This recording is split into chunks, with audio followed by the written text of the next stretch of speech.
Finally Dunki one of the most awaited films of the year. So మొత్తానికి పఠాన్ జవాన్ కన్నా donkey గురించి చాలా మంది ఫిల్మ్ లవర్స్ ఈగర్లీ వెయిట్ చేస్తున్నారని చెప్పొచ్చు. ఎందుకంటే ఈ కాంబో అలాంటిది. గ్లోబల్ స్టార్ లో ఉన్న షారుఖ్ ఖాన్ ఆల్రెడీ కంబ్యాక్ ఇచ్చేసాడు పఠాన్ జవాన్ తోటి. కాకపోతే అసలైన లెజెండరీ యాక్టర్, అలాంటి యాక్టర్ యొక్క కంబ్యాక్ అనేది ఈ ఫిల్మ్ తో దొరుకుతుందా లేదా అనేది చాలా మంది ఈగర్లీ వెయిట్ చేశారు. పోతే ఈ ఫిల్మ్ రెగ్యులర్ ఆడియన్స్ కి, ఫిల్మ్ లవర్స్ కి, హిరానీ అండ్ షారుఖ్ ఖాన్ ఫ్యాన్స్ కి ఏ విధంగా అనిపిస్తుందో క్లియర్ గా అయితే మాత్రం ఇప్పుడు రివ్యూలోనే డీటెయిల్ గా తెలుసుకుందాం. మోస్ట్లీ హిరానీ గారి ఫిల్మ్స్ అంటే మాస్ ఆడియన్స్ కి మరీ అంత హైప్ జనరేట్ చేయదు. సేమ్ ఈ ఫిల్మ్ కి కూడా రెగ్యులర్ ఆడియన్స్ లోని అంత బజ్ ని క్రియేట్ చేయలేదు వచ్చిన డ్రాప్స్ తోటి. కాకపోతే ఫిల్మ్ లవర్స్ కి స్టిల్ హైప్ అయితే ఉంది. అంటే పఠాన్ జవాన్ లాంటి హైప్ చూసిన రెగ్యులర్ ఆడియన్స్, మాస్ ఆడియన్స్ కి ఫస్ట్ ఎలా అనిపిస్తుంది అంటే స్టార్టింగ్ స్టోరీ అంతా కూడా గ్రౌండెడ్ గా, సింపుల్ గా, రియలిస్టిక్ గా రన్ అవుతూ ఉంటుంది, డ్రామాటిక్ గా.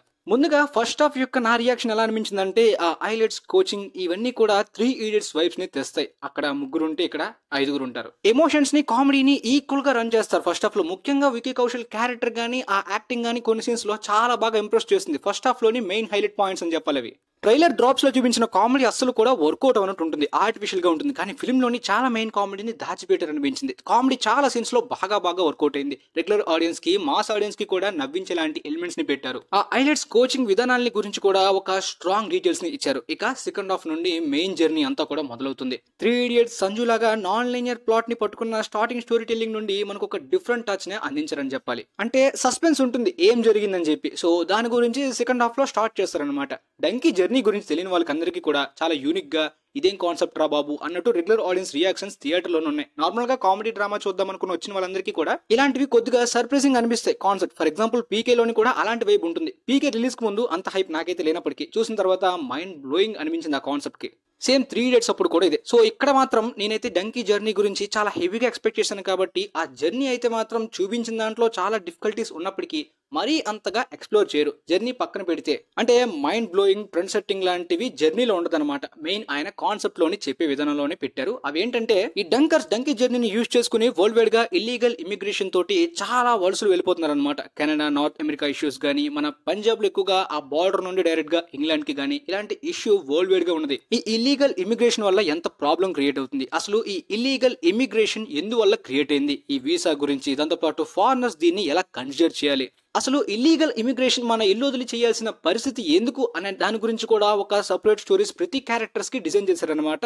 పంజాబ్ లో అయితే మాత్రం చాలా వరకు విలేజర్స్ వాళ్ళ కొడుకు పుట్టినా, కూతురు పుట్టినా బాగా చదివించేసి వాళ్ళకి ఫారెన్ కి పంపించేద్దాం అనే మైండ్ సెట్ తో ఉంటారనమాట. ఇది ఎప్పటి నుండి జరుగుతుందన్నమాట. వెళ్ళకపోతే నీ లైఫ్ వేస్ట్, నువ్వు జీవితంలో వేస్ట్ అనే విధంగా సిచ్యువేషన్స్ కూడా ఉన్నాయి. కాబట్టి ఈ స్టోరీని అదర్ లాంగ్వేజెస్ లో డబ్ చేయకుండా ఆ నేటివ్ టచ్ గురించి అలానే వదిలేసారు అనిపించింది. ఎస్ఆర్కే గారి ఫిలిమ్స్ లోని చాలా మందికి స్వదేశ్ స్టోరీ బాగా నచ్చుతుంది, పేట్రియాటిక్ గా. ఈ ఫిల్మ్ లో అలాంటి పేట్రియాటిక్ ఎలిమెంట్స్ ని అద్భుతంగా చూపించడం చాలా మందిని ఇంప్రెస్ చేస్తుంది. నిజంగా ఆ స్టోరీకి టచ్ ఇవ్వడం. క్లైమాక్స్ లో వచ్చే సాంగ్ అయితే మాత్రం లిటరల్లీ ఏడుపు వచ్చేసింది.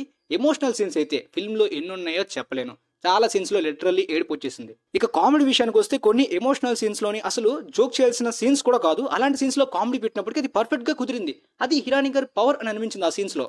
ఎస్ఆర్కే గారి కెరీర్ లో one of the best performances ని అందించారు తాప్సీ పన్ను కూడా. కాకపోతే బొమ్మన్ ఇరానీ గారిది అంత పెద్ద ఇంపార్టెంట్ గా, అంత ఇంపాక్ట్ క్యారెక్టర్ గా అనిపించదు. హిరానీ గారు చాలా మంచి ఎడిటర్ కాబట్టి బీజిఎం ని, సాంగ్స్ ని కరెక్ట్ గా స్టోరీలోని ఇన్వాల్వ్ చేసి పెట్టిన సీన్స్ ని బాగా ఎమోషనల్ గా జనరేట్ చేస్తుంది. నేను నైట్ చల్వే బతున్న సాంగ్ వినగానే సడన్ గా ఒక ఎమోషనల్ గూస్ బంప్స్ లా అనిపించింది. సో థియేటర్స్ లో ఎక్కువ ఎక్స్పెక్ట్ చేశాను, బట్ ఆ సాంగ్ ని మరి ఎక్కువసేపు పెట్టలేదు అనిపించింది. అది ఎక్కువసేపు పెట్టుంటే బాగుండేది, చాలా బాగుంది సాంగ్ అది. బట్ సోను నిగమ్ గారికి పాడిన నిఖిలేతే కభీ హమ్ ఘర్ సే సాంగ్ అయితే క్లైమాక్స్ లో పెట్టడం నిజంగా హార్ట్ టచింగ్ మూమెంట్ వస్తుంది గైస్. నిజంగా చాలా మంచి ఎలిమెంట్స్ లో ఆ సాంగ్ ని పెట్టడం బాగా కనెక్ట్ అవుతుంది. అబ్జర్వ్ చేస్తుంటే రెగ్యులర్ ఆడియన్స్ రియాక్షన్స్ లోనే కొంతమందికి హిందీ రాని వాళ్ళు కూడా వచ్చారు. అసలు ఏంటి ఇది, ఒక ఫస్ట్ హాఫ్ వరకు చూడగలమా, వెళ్ళిపోతామా అనే ఫీల్ లో ఉన్నారు. కానీ క్లైమాక్స్ కి వాళ్ళకి కూడా ఏడుపు వచ్చేసింది ఆ సీన్ కి. రాజు హిరానీ గారు నిజంగా మామూలు స్టోరీ టెలర్ కాదని చెప్పాలి. పోతే ఇక నేనైతే మాత్రం ఒక గేమ్ చేంజింగ్ ఎలిమెంట్స్ ని, movie of the decade elements ని ఎక్కువగా ఎక్స్పెక్ట్ చేసినట్టున్నాను. బట్ ఫన్నీ క్యారెక్టర్స్ తోటి ఒక heart warming, emotional roller coaster గా మొత్తం స్టోరీ టెలింగ్ లో మొత్తం కంటిన్యూ అయ్యేటప్పటికి బాగా ఇంప్రెస్ చేసింది అనమాట.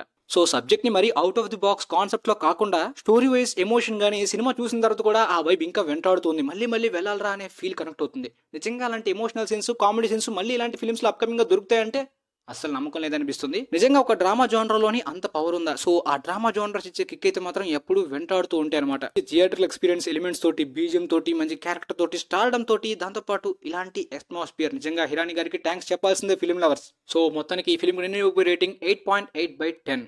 మళ్ళీ మళ్ళీ చూసి థియేటర్కల్ ఎక్స్పీరియన్స్ ఆ వైబ్ అయితే మాత్రం ఇంకా పోవట్లేదు. మళ్ళీ ఇలాంటి ఫిల్మ్స్ హిరానీ గారే తీస్తారా లేదంటే ఇంకెవరైనా తీసి మెయిన్ స్ట్రీమ్ ఇలాంటి డ్రామాటిక్ ఎంటర్టైనర్స్ గా తీస్తారో చూడాలి.